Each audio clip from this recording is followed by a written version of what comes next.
She slept with my boss, so I disappeared. Now I own the company that fired me. He had it all: success, love, and the promise of a bright future. But one night, he walked in on the unthinkable: his girlfriend and his boss, plotting behind his back. Not just betrayal, but sabotage. Instead of exploding, he walked away, silently. No revenge, no drama. What came next? A transformation. This is a story about quiet resilience, about rising from the ashes without bitterness. It's about building something greater, not to destroy others, but to discover yourself. If you've ever been betrayed, hurt, or underestimated, this story is for you. You never forget the sound of laughter when it comes from someone you love, and it's not meant for you. It was a Thursday. I'd left my laptop charger at the office. The building was nearly empty, the kind of silence that wraps around your shoulders like a coat. I stepped out of the elevator, keycard in hand, expecting to be alone. But then I heard her voice, light, flirtatious, almost singing. And then my boss. I froze. They didn't know I was there. The blinds to the conference room were half closed, but just enough light leaked through. I stepped closer as quietly as guilt. I didn't want to believe what I was hearing. My girlfriend and my boss talking, laughing about me. "He still thinks he's getting that promotion," she said, chuckling like a schoolgirl. "He'll never see it coming," he replied, raising his glass. "To new beginnings and to getting what we really want." They clinked glasses. Something shattered. Inside me. I stood there watching the silhouettes. Her hand touched his shoulder. His hand found her waist. It wasn't a fling, it was calculated. It was a coup. My girlfriend and my boss conspiring, not just cheating on me, but plotting to erase me. And suddenly, the success I worked so hard for, the extra hours, the missed holidays, the trust I gave without a second thought, it all felt like a cruel joke. I backed away slowly, careful not to make a sound. I didn't confront them. I didn't scream. I didn't cry. I just left, down the elevator, through the lobby, into the midnight air that didn't feel like air anymore. That night, something inside me died, but something else began to awaken. You see, people think pain breaks you. Sometimes it does, but other times it becomes the fire beneath your silence. I went home, I packed a bag, and the next morning I wrote 2 emails, one to HR, resigning from the company, the other to myself. It read, "This is not the end.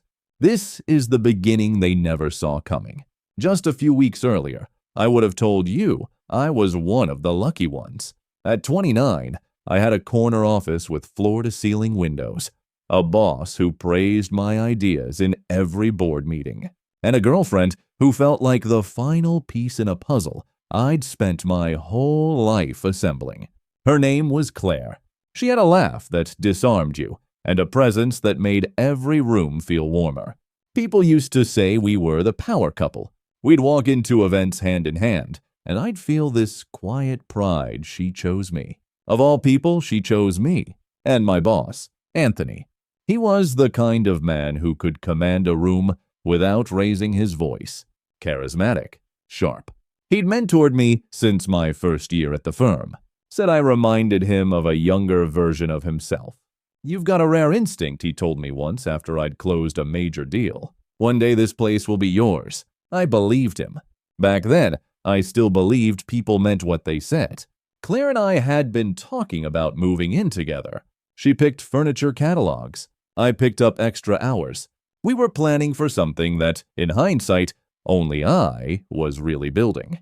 I remember the little things, the way she'd bring me coffee in the mornings with notes on the lid, or how she'd rest her head on my shoulder during Sunday movies, whispering, "Don't let this go away." But it did, and not because I let it slip. Because while I was building us a future, someone else was building a back door out of it. There were signs, I suppose. Hindsight always paints them in bright red. Late meetings that didn't add up. Her phone tilted away when I walked into the room. The way Anthony stopped inviting me to pitch sessions I used to lead. I told myself they were coincidences. That stress was making me paranoid.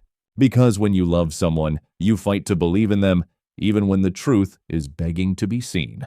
I had everything I thought I wanted. But I didn't realize how fragile everything is, how fast it can collapse when loyalty is only surface deep.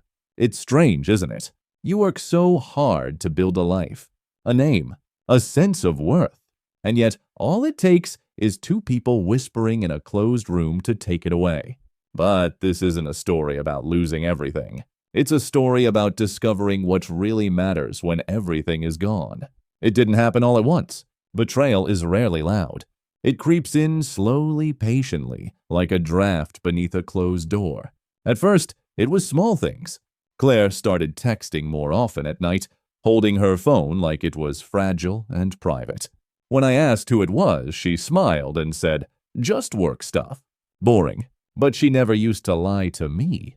Not even about boring things. Then there was the perfume, different from the one I bought her last Christmas. Stronger, more deliberate. I mentioned it once, and she laughed it off. "You're just used to the old one," she said. "This one's more mature." I didn't ask again, because somewhere inside, I didn't want to know. At work, the shifts were just as subtle. Anthony began calling fewer team meetings. Projects I'd once led were suddenly reassigned. I was being edged out of rooms I used to belong in. When I asked about it, he said, "I'm trying to reduce your load, give you more breathing room." And I actually thanked him. I thanked the man who was quietly cutting the legs out from under me. There were lunch meetings I wasn't invited to, whispered conversations in the hallway that stopped when I approached. I caught Claire in the office lobby once when she said she was working from home. She laughed nervously, said she came to surprise me, but she never came up to see me. You'd think I would have confronted her then, that I would have followed her, demanded answers. But love does strange things to the mind. It convinces you to protect the person hurting you, because the alternative means admitting the life you've built is a lie. And I wasn't ready for that. Not yet. There's a moment I still replay one of the last dinners we had together. I was telling her about a new project I wanted to pitch. Her eyes looked tired, distracted. She stirred her wine glass in slow circles. "Do you ever think," she asked, "that maybe you're giving too much to that company?"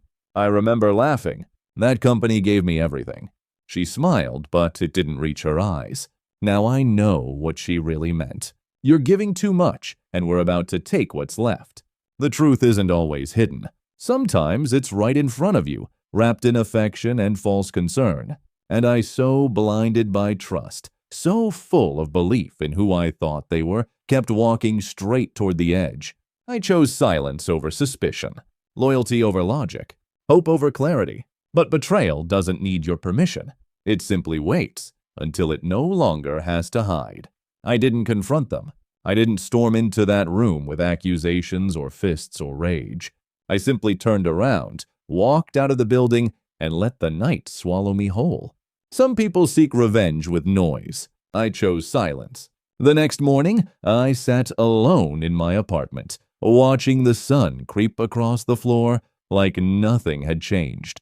But everything had. I drafted 2 emails, one to HR short polite final. I thanked them for the opportunity and resigned effectively, immediately. The second was to Claire, but I never sent it. There was nothing left to say. Instead, I deleted every picture, archived every memory, and packed a suitcase. A week later, I was on a train to a small town 3 hours away. No destination in mind, just distance. You see, when the world you know falls apart, the first thing you need is space. Not to heal, not yet, just to breathe. In that town, I found a tiny room above a bookstore that smelled like old pages and lost dreams. I paid rent in cash. I walked without being recognized. For the first time in years, I wasn't somebody's rising star or somebody's boyfriend. I was just me. And strangely, that was enough. I started drawing again. Not for clients, not for campaigns, just sketches on napkins on receipts on the backs of old newspapers. Ideas that had once been shelved because they weren't what the firm was looking for. One of them kept coming back, a business model I'd pitched months ago that Anthony dismissed as too risky. But now, without a committee or a boss to impress, I could finally build it the way I believed it should be. So I did. Night after night in that small room, I wrote, designed, researched. The bookstore owner noticed. He offered me coffee in the mornings and silence in the evenings. That was our deal. That silence became my sanctuary. I found a freelance developer online, hired him. Then a marketing intern. We worked remotely anonymously. No name, no reputation, just ideas and grit. There were moments I wanted to quit. Days I doubted if anything I was building would matter. But then I'd remember that night. Her laughter, his voice, their plan, and the fire inside me would return. This wasn't about proving them wrong. It was about proving I was more than what they tried to erase. 6 months in, we launched a prototype. 2 months later, it went viral in an industry blog. Suddenly, my inbox was full. Investors, collaborators, ex-colleagues, even Anthony. He didn't know it was me. Not yet. The company name was new, the branding untraceable. But he saw the threat, and he felt it. Success came not like a wave, but like a quiet tide, rising. Not loud, not dramatic, just steady, real. That's the thing about silence. It's not weakness. It's where power gathers before the storm. It started with a headline. Disruptor startup gains, traction pulls clients from industry giant. I didn't write the article. Someone else did, a tech columnist who stumbled across our platform and called it a refreshing revolt against corporate vanity. But I knew who would read it. Within a week, 3 major clients pulled out of Anthony's firm and signed with mine. I didn't reach out. I didn't make any calls. I let the work speak. And it spoke loudly. Emails started flooding in. Recruiters, analysts, former coworkers asking if they could catch up. I even got one from a man I barely remembered from accounting who claimed we were close friends. But the one that made me pause came 3 days later.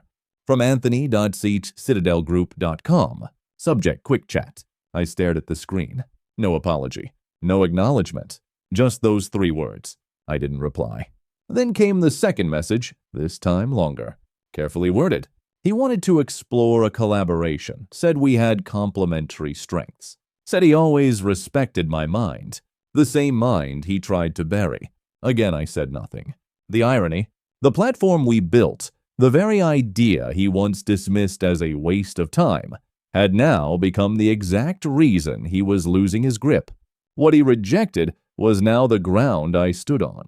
But it didn't stop there. One night, as I was reviewing our next rollout plan, I saw another name pop into my inbox.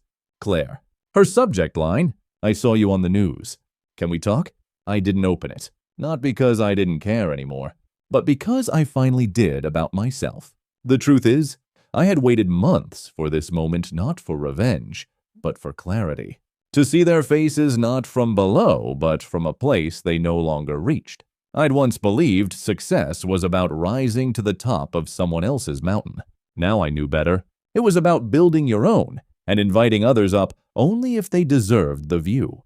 I heard through a mutual friend that Citadel Group was struggling.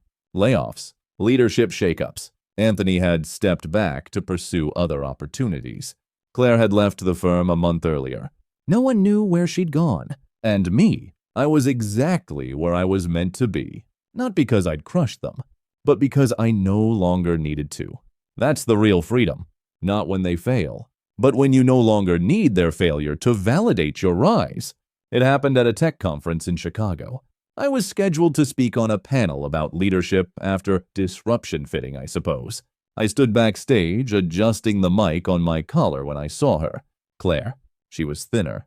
Her eyes had that restless flicker people carry when they've been running for too long and getting nowhere. She wasn't with anyone. No badge.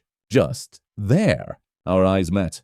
For a second, the noise around us dimmed.